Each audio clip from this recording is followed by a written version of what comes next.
یہاں ضمناً ایک بات اور کی عرض کی جاتا ہوں، عقیدے سے متعلق بات بہت اہم ہے۔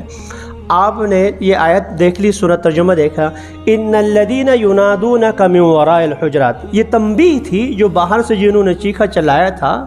سورہ آیت کی سورہ حجرات کی پہلے شروع سے یہاں سے فرمایا یا ایھا الذین آمنوا لا تقدموا بین یدی اللہ ورسولہ واتقوا اللہ، یہاں سے شروع فرمایا تھا۔ تو یہاں جب انہوں نے آواز دی، اس سے متعلق جو تنبیہ والے آیت نقل کرنے کے بعد قرآن نے کیا کہا کہ اکثرهم لا یعقلون، اے پیغمبر صلی اللہ علیہ وسلم، انہوں نے قصداً کوئی آپ کی توہین نہیں کی ہے، یہ آپ کے جو ہے بے ادبی کرنا نہیں چاہتے تھے۔ دیہات کے لوگ تھے، انجانے تھے، بے خیالی میں یہ بے ادبی ہو گئی ہے، لہذا آپ معاف فرما لیں۔ صحابہ کرام کا مقام دیکھیں، صحابہ کرام انبیاء نہیں ہیں، ان سے غلطیاں ہوئی یقیناً ہو گئی ہیں، لیکن اس غلطی کا انداز دیکھیں، اللہ خود سفارشی بن جاتا ہے۔ آپ کے علم میں ہے صحابہ کرام سے اجتماعی سب سے بڑی غلطی جس کو آپ کہہ سکتے ہیں وہ احد کے مقام پر ہو گئی تھی۔ احد کے مقام پر رسول اکرم صلی اللہ علیہ وسلم نے 50 صحابہ کرام کو ایک پہاڑ پر جو ہے وہاں متعین فرمایا تھا، اور یہ طے فرمایا تھا کہ ہمیں فتح ہو یا شکست ہو، آپ نے نیچے نہیں آنا، آپ نے نیچے نہیں آنا۔ جو ابتدا میں مسلمانوں کو فتح ہو گئی اور مسلمان مال غنیمت حاصل کرنے لگے، کفار بھاگنے لگے، اوپر جو صحابہ کرام موجود تھے انہوں نے آپس میں کہا کہ حضور کا فرمان کا مقصد یہ تھا کہ آخر تک بیٹھے رہیں، اب تو کفار بھاگ رہے ہیں، نکل رہے ہیں، لہذا اب یہاں بیٹھنے کا کوئی معنی نہیں، نیچے چلے جاتے۔ امیر صاحب نے کہا بھی کہ رسول اکرم صلی اللہ علیہ وسلم کا فرمان ہے جب تک آپ خود اطلاع نہیں دیں گے اس وقت تک نہیں ہے، لیکن بہرحال دوسرے صحابہ کرام کی رائے یہ ہوئی، اکثریت نیچے آ گئی۔ خالد بن ولید رضی اللہ تعالیٰ عنہ اس وقت مسلمان نہیں ہوئے تھے، دیکھا اوپر جو ہے معاملہ خالی ہے، چکر کاٹ کر پیچھے سے آئے، اور جو کچھ ہو گیا احد میں آپ کے علم میں ہے، خود حضور کا چچا شہید ہو گیا، 70 صحابہ کرام شہید ہو گئے، آپ صلی اللہ علیہ وسلم کا خود دندان مبارک شہید ہوا، آپ بے ہوش ہو کر گرے، اتنا کچھ ہو گیا۔ اندازہ کری کتنی بڑی بات ہے۔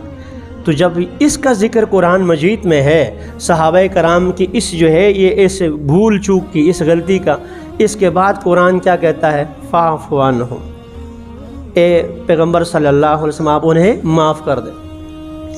صرف معافی نہیں، واستغفر لہم، ان کے لیے دعائے مغفرت بھی کر لیں۔ صرف دعائے مغفرت نہیں، آئندہ بھی وشاورہم فی الامر، آئندہ بھی انہیں اپنے مشورے میں شریک رکھ۔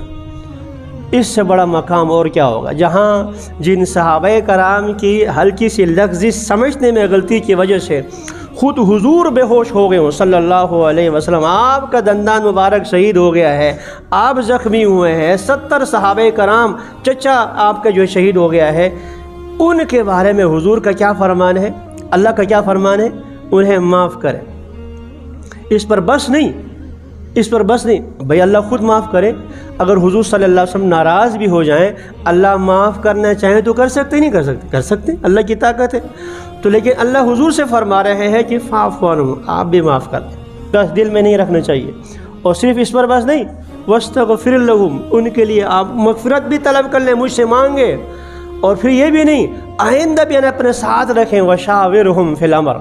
اس لیے صحابہ کرام کے بارے میں تمام مسلمانوں کا یہ عقیدہ ہے، بھول چوک انسان ہونے کے ناطے سے ہو گئی ہیں، ان کے آپس میں لڑائیاں بھی ہو گئی ہیں، ادھر سے بھی شہید ہوئے ہیں، ادھر سے بھی شہید ہو گئے ہیں، لیکن یہ بھی جنتی ہیں اور یہ بھی جنتی ہیں اور وہ بھی جنتی۔ صحابہ کرام کے بارے میں زبان بالکل کسی بارے میں کوئی شک لفظ، جس نے ایک دفعہ ایمان کی حالت میں حضور کو دیکھا صلی اللہ علیہ وسلم، بس جنتی، ختم۔